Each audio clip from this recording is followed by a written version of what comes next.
Yeah, lovely to see you all. It's slightly strange sitting in front of a room of people in mask because I can't really read your facial expressions. I'm Katja, and the theme of the festival is Kissing the Earth, and I was thinking about what that means to me, and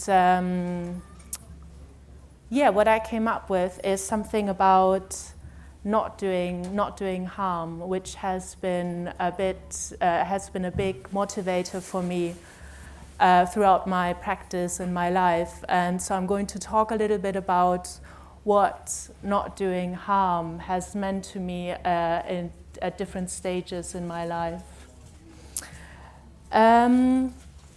So I first took the Buddhist refuges when I was 15. And my first thing I did as a Buddhist with 15 was to go to my mum and to declare I would now be a vegetarian.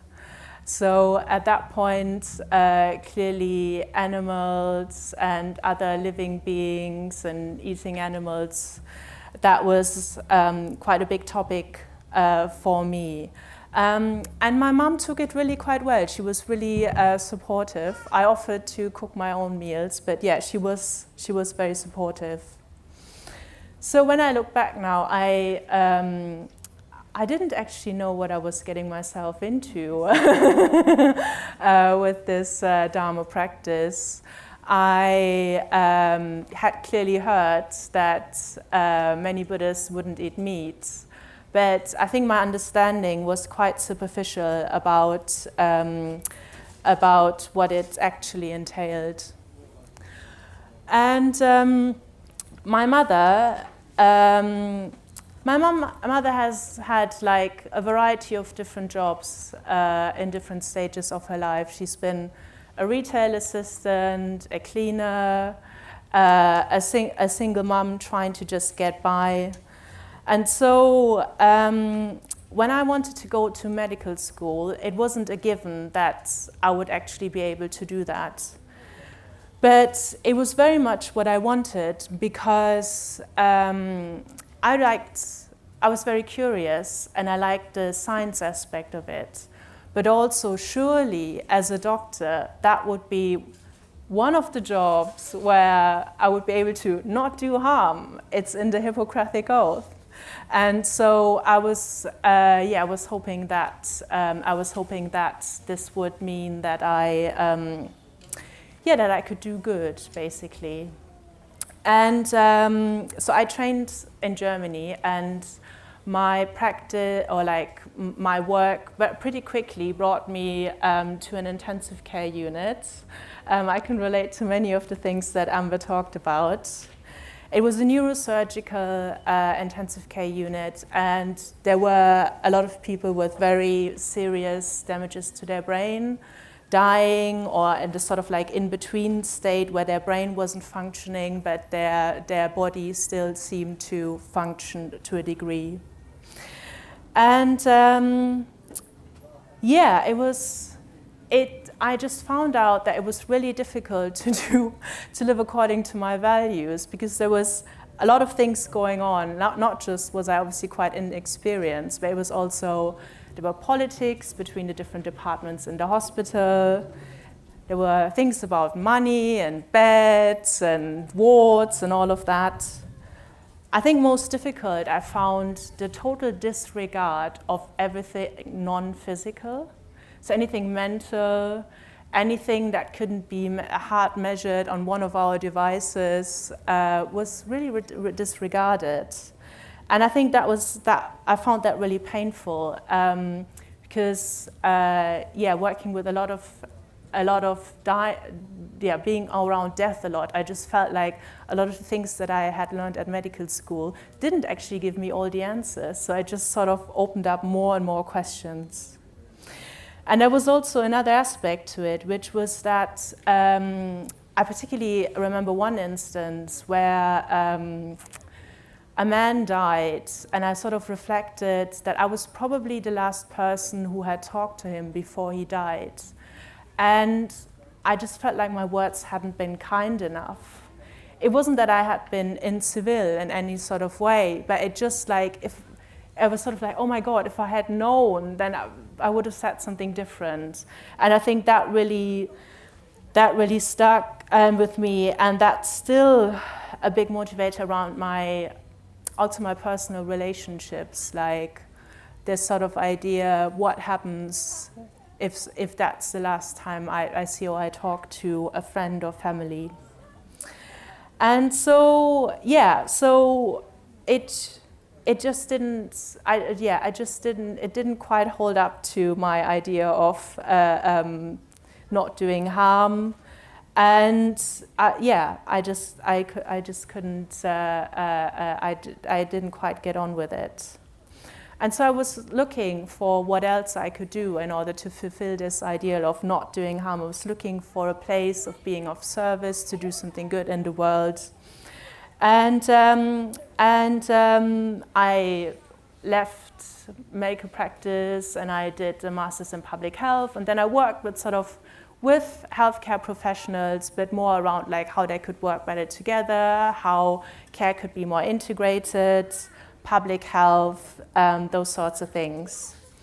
And that brought me some step closer to what I was wanting to do. But I also realized increasingly that really what I needed to do is this first Buddhist precepts of not doing harm. It also included myself. And I really, really, really also needed to include myself in that. And and that's something I really have to come back to quite frequently.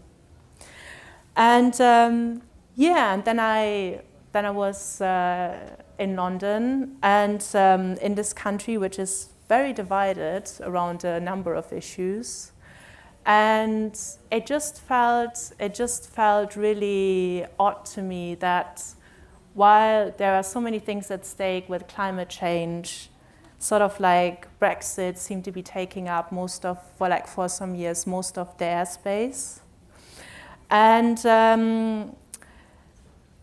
I felt that the only response I could have to this was that to be in my Buddhist practice, to find other Buddhists who were happy to do stuff that one would regard as activism. So around like Extinction Rebellion Buddhists or Dharma Action Network for Climate Change. And so it felt for me like harm was happening on so many different levels, and that was something that I also, for my conscience, needed to address, needed to be there for. And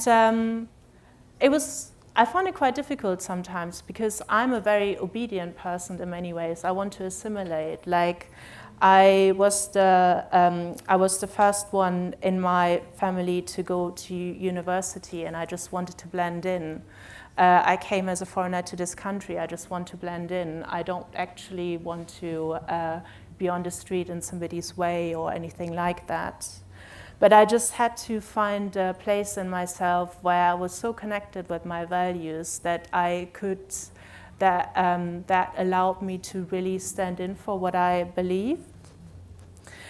And and that's then become part of my practice. And what has had sort of like led to one thing, then led to the next. And now I actually, while I still work in the NHS, I managed to get a job in the one team in the NHS that works on climate change.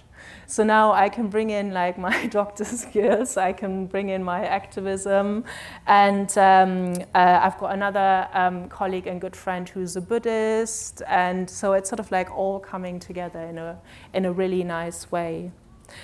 For me, not doing harm or doing less harm in its many different ways, it's a big motivator. It doesn't mean that I'm particularly good at it. I'm sometimes really good at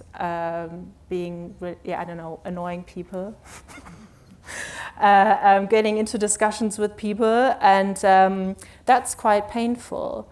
But I know that since I've been practicing, my relationships within my family, there's been a lot of conflict and they have improved loads. And I feel like I'm actively contributing to less harm there and more good. But also I have found like within sort of like my work area and really like somewhere where I feel I can be of service almost, by also really looking at always including myself in the first precept. So yeah, that's what I wanted to share basically.